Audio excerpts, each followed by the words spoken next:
Sorry আমার এক প্রোগ্রামে পাহাড়ি অঞ্চল মাহফিল শেষ করে রাতের বেলায়, তখন আমি বাসে গিয়েছিলাম ওই প্রোগ্রামে।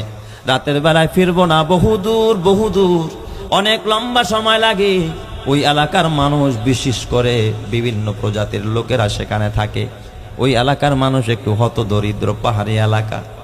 রাতের বেলায় বয়ান শেষ কইরা রাত্রি আমি সেখানে যাপন করলাম। হেফজখানা মাদ্রাসা, নুরানি হেফজখানা, মাত্র ইবতেদায়ী কয়েকটা ক্লাস খুলছে, সব বাচ্চারা ছোট ছোট। হেফজখানার মধ্যে যারা একটু বড়, ওই বাচ্চাগুলোর আমার খেদমতের জিম্মাদারি দিছে। খানা খাওয়াইছে ওরা, বিছানা করে দিছে ওরা, মশারি টানায়া দিছে। যখন যা লাগে এই 4-5টা বাচ্চা দেখি খুব খোঁজ খবর নিতেছে। রাতের বেলায় যখন আমি শুভ বিছানার মধ্যে যখন গা লাগাইলাম, হঠাৎ দেখি হেফজখানার একটা বাচ্চা এসে আমার বাথার পাশে বালিশের কাছে, আমি তো খাটে শোয়াও নিচে আইসা বসছে। বৈশা দেখি নাক টানতেছে, তার মানে ফুসফুস করে কান্না করতেছে। বুঝতেছি বাচ্চাটা কাঁদতেছে। আমার দিলের মধ্যে হঠাৎ আঘাত লাগলো, আল্লাহ এতক্ষণ খেদমত করলো, এই মুহূর্তে কেন বাচ্চাটা কাঁদে? না জানি কোনো সমস্যা কিনা, কোনো মুসিবত কিনা। আমি জিজ্ঞাসা করলাম, বাবা তোমার নাম কি? কয় আমার নাম শুআইব। এই পৃথিবীর জমিনের ভিতরে আল্লাহ তাআলা একজন পয়গম্বর পাঠাইছেন মাদিয়ানে। ওই নবীর নাম ছিল হযরতে শুআইব, যেই নবী ছিলেন হযরতে মূসা নবীর শ্বশুর আব্বা। ওয়া ইলা মাদিয়ানা আখাহুম শুআইবা ক্বালা ইয়া কওমি ইবুদুল্লাহ মা লাকুম মিন ইলাহিন গায়রু। আমার নামটা শুনে কেন যেন আমার দিলটা হযরতে শুআইব আলাইহিস সালামের দিকে মাইলান হয়ে গেছে। আমি জিজ্ঞাসা করছি, বাবা তুমি কি করো? কয় হুজুর হেফজ শুনাইতেছি, হাফেজ হয়ে গেছে আর কি। হেফজ এখন শুনাইতেছে, 1 বছর লাগে শুনাইতে আর কি। আমি বললাম, বাজান কাঁদো কেন? হুজুরে মারছে নাকি? কয় না। ও বাবা কাঁদো কেন? পেটে ক্ষুধা? কয় হুজুর না না, পেটে ক্ষুধাও না। তাহলে কেউ রাগ করছে? কয় না, রাগ করে নাই। তাহলে কাঁদো কেন? কয় হুজুর আপনার কাছে আমি একটা বিষয় একটু কথা বলতে চাই, আমার অতীতের স্মৃতি একটা মনে পড়ে গেছে, সেই জন্য আমি কাঁদি।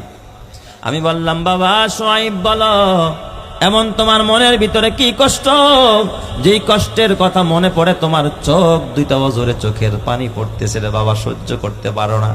আমাকে খুলে বলো, আমি চেষ্টা করব তোমার চোখের পানিগুলোর মূল্য দিতে। শুআইব আমাকে ডাক দিয়া বলে, ওস্তাদ এ যুবক ভাই, দুনিয়ার মানুষ কেউ বাড়ি হারায় কাঁদে, কেউ ক্ষমতা হারায় কাঁদে, কেউ জেলখানায় গিয়া কাঁদে, কেউ গরিব হয়ে কাঁদে, কেউ খানা না পায়া কাঁদে, আবার কেউ দেখবেন আল্লাহকে পাওয়ার জন্য কাঁদে। সবার কাঁদার মূল্য কিন্তু একরকম না, ঠিক না ব্যাটিক জোরে কন? কেউ সুখেও কাঁদে, কেউ দুঃখেও কাঁদে। আমি বললাম, শুআইব কেন কাঁদো বাবা? ছেলেটা আরো দেখি হাউমাউ করে কাঁদে আর ডাক দিয়া, ওস্তাদ আমার দুঃখ আপনার কাছে বললে কি এটা দূর হবে? আমি বললাম, যদি দূর না হয় রে বাবা, অন্তত আমি তোমার একটা সান্ত্বনার বাণী শুনাইতে পারবো। আমার একটু খুলে বলো তোমার মনের মধ্যে এত কি দুঃখ? ছেলেটা আমার ডাক দিয়া কয়, ওস্তাদ ছোট্টবেলায় বাবা হারাইছি, আমার বাবা দুনিয়াতে বাইচা নাই, আমি একটা এতিম সন্তান। আমার মা আমার জন্মের পরে, আমার বাবার ইন্তেকালের পরে আমার মাকে আমার মামারা অন্যত্র বিয়ে দিয়ে দিস। আমি হুজুর নানির বাড়িতে থাইকা বড় হইছে, এরপরে এই মাদ্রাসায় ভর্তি হইছে। হুজুর আমার দেখার মতো এখন আর কেউ নাই। আমি বললাম, এই জন্য এতদিন পরে এখন কান্নার কি আছে? মার কথা মনে পড়ছে নাকি বাবার কথা? কয় না না, মায়ের জন্য কাঁদি না, বাবার জন্য কাঁদি না। কয় তাহলে শুআইব তুমি এখন কার জন্য কান্না করতেছো? কি জন্য তোমার এত দুঃখ? কয় হুজুর আমার নানি জান থাকতে আমার নানিও আমার অনেক আদর করতো, নানিও চলে গেছে। আমার নবী যখন ছোট্টবেলায় এতিম হয়, জন্ম হয়ে বাবা দেখে নাই, মায়ের কোলে ছিল 6 বছর। 6 বছরে যখন মা হারাইছে, দাদার কোলে উঠছে দাদা। 9 বছর বয়সে দাদা হারায়। দাদা হারাইলের পরে চাচা আব্দুল মুত্তালিবের কাছে আসে। এই আব্দুল মুত্তালিবের ইন্তেকালের পর আমার নবী এত কেঁদেছে। হাদিস শরীফের মধ্যে আসছে, নবীর সন্তানগুলো যেদিন মারা যায় ওই দিনও নবী এত কাঁদে নাই, শুধুমাত্র চাচা আবু তালেবের জন্য আল্লাহর নবী যতটা কেঁদেছে। কয় হুজুর আমি কেন কাঁদি আপনি জানেন না? আমি বললাম, কেন বলো? কয় হুজুর এই এলাকার ভিতরে আমার কোনো আশ্রয় ছিল না, মা নাই, মা এখন অন্যত্র, সেই ঘরে আমার দুইটা ভাই বোন হয়েছে, আমার খোঁজ খবর নেওয়ার মতো এখন আর কেউ নাই, বাবা দুনিয়ায় নাই, নানি জান ছিল সেও অন্ধকার কবরে। হুজুর এই এলাকার ভিতরে হেফজ শুরু করার আগেই পাশের মহল্লায় আমি এক বাড়িতে লজিন থাকতাম, ওই বাড়িতে লজিন থেকে আমি পুরো হেফজ করেছি। ওই বাড়িওয়ালা অত্যন্ত ভালো মানুষ, ওনার বিবিও বড় ভালো মানুষ, ওনারা বড় আদর করে সোহাগ করে আমার লজিন খাওয়াইতো। তারা একে একে এই পর্যন্ত কয়েকজনদের লজিন খাওয়ায়া খাওয়ায়া হাফেজ বানাইছে। কিন্তু হুজুর এই বাড়িওয়ালি যেই মহিলা, এই মহিলাটাকে আমি আম্মু কয়া ডাকতাম। আমি তো ছোট মানুষ, ঘরের ভিতরে ঢুকতাম, সে আমাকে বাজান কয়া বাবা কয়া কাছে ডাকতো। আমি দেখতাম তার ছেলে সন্তানের চাইতে আমারে বেশি আদর করতো, ভালো খাওয়াইতো, আমার কাপড়গুলো ধুইয়া দিত, আমারে বারবার ডাক দিয়া বলতো সোহাইব তোমার কাপড় তুমি ধুইবা না, বাবা তোমার কাপড় রাইখা যাও, আমি তোমার জামাগুলো ধুইয়া দিব। আমি ঘরের মধ্যে বারান্দায় বাহিরে যখন জুতা খোলা ভিতরে ঢুকতাম খানা খাওয়ার জন্য, হুজুর কসম দিয়া বলি বের হইয়া দেখি আমার জুতা ঢুকার সময় তো পিছনের দিকে, জুতার পিছনের দিকটা থাকে, কিন্তু বের হইয়া দেখি কে যেন জুতাটা ঘুরায়া রাখছে যেন আমার পায়ে দিতে সহজ হয়। আমার ওই আম্মা যেই বাড়িতে আমি লজিন খাইতাম আমার এতটা ভালোবাসত, আমার কাপড়গুলো ধুইয়া দিতেন, আমার ঔষধ কিনে দিতেন, আমার চিকিৎসার খবর নিতেন, যেটা আমার মাও বাইচা থাকতেও নেয় না, আমার বাবা তো দুনিয়ায় নাই। গত 1 মাস আগে আমার সেই আম্মা, যারা আমি আম্মা কইয়া ডাকতাম, সেও ইন্তেকাল করেছে। হুজুর বেশি বেশি তার জন্য আমার মায়া লাগতেছে, এত আদর করতো আমাকে। এখন আমি কার কাছে যাব, কে আমার আশ্রয় দিবে? আমার আশ্রয়ের কোনো জায়গা নাই। হুজুর আপনার হাতে পায়ে ধরে বলি, আপনি যদি পারেন আগামীকাল যাওয়ার আগে আগে আমার ওই আম্মার কবরের পাশে দাঁড়ায় আপনি একটু হাত তুলে দোয়া করবেন, সে যে আমার এতটা ভালোবাসা দিছে, আল্লাহ যেন তারে মাফ করে দেয়। আমি বললাম বাজান তুমি দোয়া করলেই তো হয়। কয় হুজুর এমন কোন ফজর নাই যেই ফজরের পরে আমি তার কবরের পাশে দাঁড়ায় সূরা ইয়াসিনটা আমি পড়ি না, আমি সূরা ইয়াসিন পড়ে দোয়া করি। হুজুর আরো সবচেয়ে বড় কথা, আমি গত 3 দিন আগে স্বপ্নে দেখলাম আমার ওই আম্মা দেখে আমার পাশে আইসা দাঁড়াইয়া আমার ডাক দেয়া কয় ও সোহাইব তোমার জন্য মিষ্টি নিয়ে আসছি, বাবা মিষ্টি মুখ করো, আমারে মিষ্টি খাওয়াইতে চায়। হুজুর এর দেখার পরে দেখে আমার মনটা আরো বেশি ব্যাকুল হয়ে গেছে। আপনি একটু দোয়া করবেন। ঠিক আমি পরের দিন ফেরার সময় সকালবেলা ওই ভদ্র মহিলার কবরের পাশে গিয়ে যখন দাঁড়াইলাম, কবরটা দেখার সাথে সাথে আমার শরীরের লোমগুলো কেন যেন দাঁড়ায় গেল, শরীরটার মধ্যে ঝাঁকি মারলো। আমার দিল সাক্ষী দেয় মনে হয় কবরের মধ্যে জান্নাতের বাতাস বইতেছে। চিৎকার মেরে কন্যা আল্লাহু আকবার। এই মহল কোঠা সোনা দানা সব পরে রবে, এই সব কবরে নিয়ে গেছে কে বলো কবে, এই গাড়ি বাড়ি সোনার তরি সব পরে রবে, এই সব কবরে নিয়ে গেছে কে বলো কবে। 2 গজ জমি কয়েক গজের ওই সাদা কাফন, শুধু এইটুকুতেই হবে তোমার জেনে নাও দাফন। যা পুঁজি তোমার এখনো তার বুঝলে না মানে, কি আমল তুমি করলে নিয়ে যাবে সেইখানে। যেই সন্তানের বাড়ির জন্য আপনার এত মাথার গাম পায়ে ফেললেন, এই সন্তান কি কিয়ামতের ময়দানে আপনার গুনার বোঝা মাথায় নিবেনি? কথা কর না কে? যে আব্বা জাহান্নামের হাত করা লাগায় ফেলছে, আব্বা এই হাত করাটা আমারে দিয়া দেন, আমি জাহান্নামে যাই আপনি জান্নাতে যান। এই ছেলে আগায়া দাঁড়াবে না, মেয়ে দাঁড়াবে না, কেউ কারো খবর নেবে না, অথচ ওই ছেলের জন্য আপনি পাগল হলেন। কথা ঠিক না ব্যাঠিক জোরে কর। এ যুবক ভাই, ও বুড়া বাবা, কয় হুজুর তাইলে এই মাদ্রাসায় পড়াইলে তো খয়রাতি করা ছাড়ার কোনো উপায় নাই। এই মিয়া ভালো করে বুঝবেন, দুনিয়া তো ক্ষণিকের জন্য, চোখের ধাঁধা শুধুমাত্র। এই দুনিয়া হলো বাবা খেল তামাশা, এই দুনিয়া হলো ধোকা। আল্লাহ তাআলার কোরআন বারবার কয় ওমা হাযিহিল হায়াতুদ দুনিয়া ইল্লা লাহু ওয়া লাইব। এটা তো হলো খেল তামাশার একটা বস্তু। দেখবেন ক্রিকেট খেলা 90 মিনিটের জন্য জমে, খেলা শেষ মাঠ খালি হয়ে যায়। 90 মিনিট পর আর মাঠে গ্যালারিতে কেউ থাকে না। এই কিয়ামত কায়েম হওয়ার পরে দুনিয়াতে কিচ্ছু থাকবে না, সব ধ্বংস হয়ে যাবে, নস্বাত হয়ে যাবে। তাহলে ওই অনন্ত অসীমকাল ওই আখেরাতের জন্য আপনি কি পুঁজি জোগাড় করলেন? এটাই হবে সত্যিকারের আসল ইমানদারের কাজ, আসল বুদ্ধিমানের কাজ। কথা ঠিক কিনা? সেই চিন্তা আর সেই ফিকির এখন আমাদের মধ্যে নাই। এক রাজা, আপনাদের কষ্ট হইতেছে মনে হয় না? আমি কি শেষ করে দিব? মোনাজাত দিয়ে দিব নাকি? এক রাজা, একটা গল্প বলি। এক রাজা, তার মেয়ে আর কি বিয়ের যোগ্য হয়েছে। এখন রাজায় কয় ছেলেটারে মেয়েটারে বিয়ে দিব একেবারে হায়ার এডুকেশন, সবচেয়ে উচ্চ শিক্ষিত ছেলের কাছে। আর রানী, সে আবার ছিল একটু ধর্মপ্রিয়, দিন প্রিয়। কয় না, আমি একজন আলেম খুঁজি। সুবহানাল্লাহ বলেন সবাই। আলেম ওলামা খোঁজে না অনেকে। এই যে আলেমরা বসে আছে মঞ্চে, এই যে মাওলানা নাজমুল সাহেব, সিএমবি ঘাট মাদ্রাসার মুহতামিম সাহেব, আর অনেক ওলামায়ে কেরাম আশেপাশে আছেন। বলেন এদের দাম ইজ্জত আল্লাহর কাছে কম না বেশি? অনেক বেশি। তো রানী কয় না, একটা আলেমের কাছে, একটা ভালো দিনদার ছেলের কাছে আমার মেয়েটা বিয়ে দিব। তো এখন দুইজনের মধ্যে ঝগড়া লাগছে। কয় তাহলে পরীক্ষা হয়ে যাক যে জেনারেল শিক্ষিত এরা বেশি বুদ্ধিমান, না এই দিনদার মাদ্রাসায় যারা পড়ে এরা বেশি বুদ্ধিমান। যে যার বুদ্ধি বেশি তার কাছে আমার মেয়ে দিব। পরীক্ষা। প্রথমে এক হায়ার এডুকেশন, বড় উচ্চ শিক্ষিত, FRCS করা, বিদেশ থেকে ডিগ্রি আনছে এমন এক ছেলেকে ডাইকা নিয়ে আসছে রাজায় পরীক্ষা করার জন্য। এক ঘরে অন্দরমহলে ঢুকাইছে।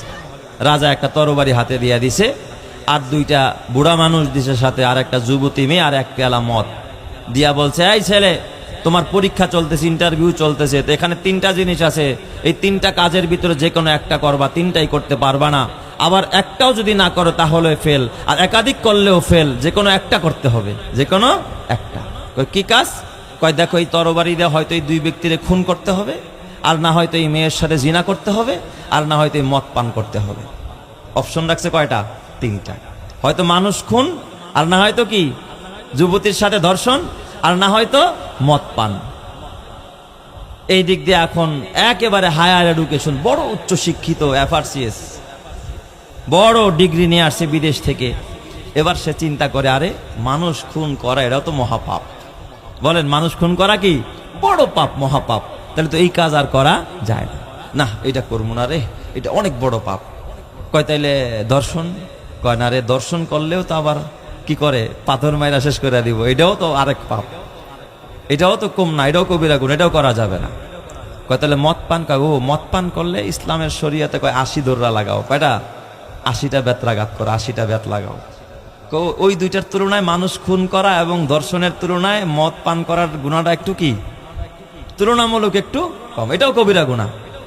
কিন্তু 80 বেত খাইলেই মোটামুটি মাপ পাওয়া যাবে আর কি, হত্যার বিনিময়ে হত্যা হবে না। তো সে মনস্থ করলো তাইলে এইটাই করি আর কি, মদটাই পান করি। সেই ঘরের মধ্যে মদ পান করছে। আপনারা বলেন, মদ পান করলে মানুষের বুদ্ধি বাড়ে না আকল বিলুপ্ত হয়? হ্যাঁ, জ্ঞান শূন্য হয়ে যায়। এখন তো মাতাল হয়ে গেছে। মাতাল হইলে তখন মা মাসি কিচ্ছু চেনে না। ওই মাতাল অবস্থায় মেয়ের লগে দর্শন করছে, জিনা করছে। ওই চাচা দুইজন বাধা দিতে গেছে, তরবারিতে ধরে ওই দুই বুড়ারেও খতম করে ফেলাইছে। বাদশায় ডিউটি দিছিল কয়টা? কথা বোঝে নাই। কয়টা দিছে? একটা। এবার পাগলায় করছে কয়টা? তিনটাই সেরা ফেলাইছে। একটা করতে গিয়ে কয়টা করে ফেলছে? তিনটা। তাহলে বলেন, পরীক্ষায় পাস না ফেল? পরীক্ষায় ফেল। হায়ার এডুকেশন, একেবারে উচ্চ শিক্ষিত। এবার এই যে আপনাদের মাদ্রাসায়, মাদ্রাসার নর্মাল এক মাদ্রাসার মাত্র দাওরাও করে নাই, মেশকাত জামাতের এক ছাত্র ডাইকা নিয়ে আসছে। বাবা আয়, তুই আয়, দেখি তোর মাথায় কেমন বুদ্ধি। মাত্র ছাত্র মানুষ, ছাত্ররে ধরে আনছে। আইনা ওরেও ঠিক দুইটা বুড়া মানুষ দিছে, একটা যুবতী নারী, একটা তরবারি, আর এক পেয়ালা মদ। বলছে তিনটার যে কোনো একটা করবি, তিনটাই করতে পারবি না। তবে একটাও যদি না করস তাহলে তুই পরীক্ষায় কি ফেল, তোর বুদ্ধি নাই, মাথায় জ্ঞান নাই। এবার আলেম ওলামারা, এ আমার বাবা, ছোট গুণা কোনটা, বড় গুণা কোনটা, আলেমরা এটা খোঁজে না, বরং আলেমরা জ্ঞানীরা খুঁজবে গুণা ছাড়া করা যায় কোনটা। সুবহানাল্লাহ জোরে কোন সবাই। কারে মানুষ খুন করে এটাও গুণা, এটা করা যাবে না। জিনা করা এটাও কি গুণা, এটাও করা যাবে না। মদ পান করা এটাও কি গুণা, এটাও করা যাবে না। তিনটাও করার কি নাই, সুযোগ নাই। আবার যদি একটাও না করি তাহলে কি হয়ে যাব? ফেল হয়ে যাব। এবার আলেম চিন্তা করে গুণা ছাড়া করা যাবে কোনটা, গুণা ছাড়া করা যাবে কোনটা, যেটা গুণা ছাড়া করা যায়, দেখি গুণা হবে না, এই কাজটা করা যাবে। আলেম ওলামাদের বুদ্ধি দেখেন। এবার ওই ছাত্র চিন্তা করলো, হাতে তরবারিটা উঠায় কয়, এই মেয়ে, এই মুহূর্তে আমি তোমাকে এত টাকা মোহর ধার্য করে বিয়ে করতে চাই, তুমি কবুল কও। মেয়ে তো দেখছে আর হাতে তরবারি, যদি কবুল না কইতে তো সাইজ করে লাইব। হ্যাঁ কয়া লাইছে কবুল। পাশে দুই বুড়ায় সাক্ষী ছিল, শূন্য লাইছে। সুবহানাল্লাহ কোন সবাই। দুইজন সাক্ষীর সামনে যদি প্রস্তাব করে আর একজন যদি কবুল বলে, বিয়ে হয় কি হয় না? কথা কয় না কে? আলেমরা কোন বিয়ে হয়েছে নি? বিয়ে হয়ে গেছে। এবার আলেম ডাক দিয়া কয়, চাচা মিয়া একটু বাইরা যান, কাজ আছে। চাচা মিয়া দুইজন সাক্ষীরে বাইরা পাঠাইয়া মদের পেলাটা সরায়া দিয়া এবার তারা বাসর ঘর করে ফেলেছে। তাহলে বলেন তো, এই আলেম ওলামাকে হিকমত দান করেছে, জ্ঞান দান করেছেন যিনি, তিনি কে?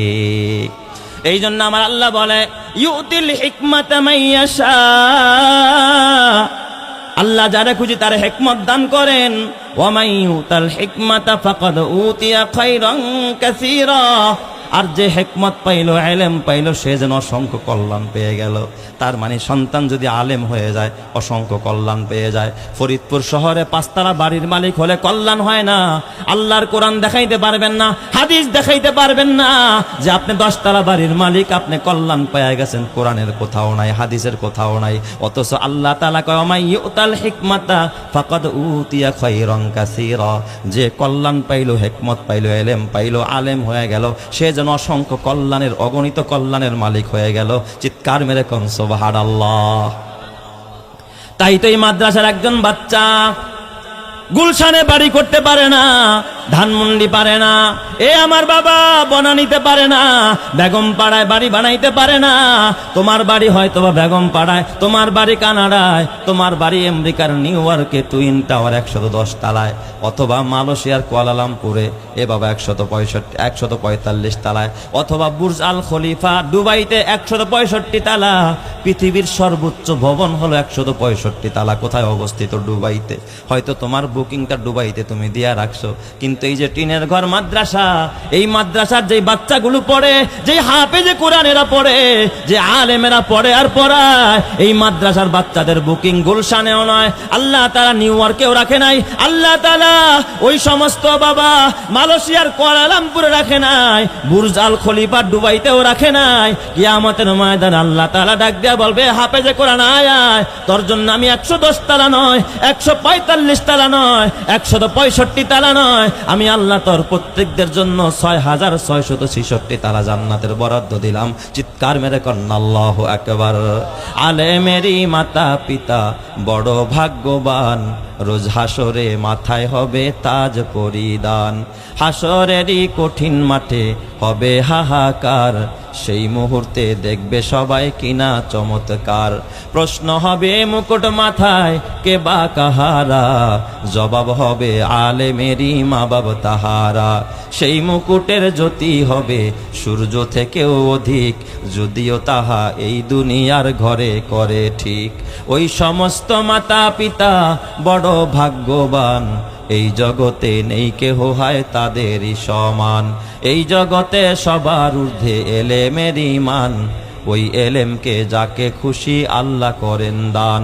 এই এলেমের গুণে আদম সম্মানিত হয়, ফেরেশতারা সিজদা করে কোরআনে তা কয়। এই জগতে যাদের সিনায় দ্বীনি এলেম নাই, তাদের মতো হতভাগা আর তো কেহ নাই। কথা ঠিক না ব্যাঠিক যারা কন? এ আমার বুড়া বাবা, এই জন্য আলেম ওলামার কত দাম। এই আলেম ওলামারা মাদ্রাসার তালিবুল ইলমেরা